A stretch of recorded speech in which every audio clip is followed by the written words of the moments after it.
I show you how we are working in New Zealand. These boxes are used when the truck is on the field to harvest. So in 5 minutes the truck will come back, this will be empty, and the truck will fill this bin. And in the meantime,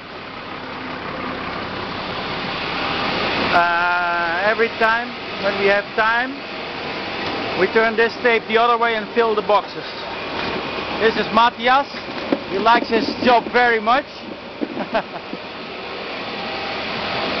And that is Melanie, who also likes her job very much.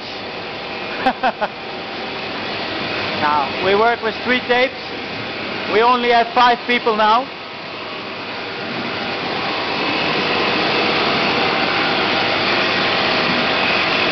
And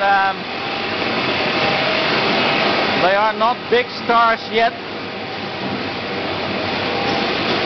The waste is falling here.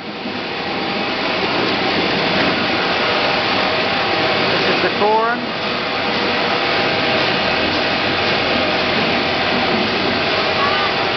Hello. And that is the solution we found, because we cannot turn around the box on the end. But it works. It's not a very big problem. This tape is going quite slowly. It should go, normally it should go a little bit faster. If you have 8 people, certainly must go faster, but this is good enough.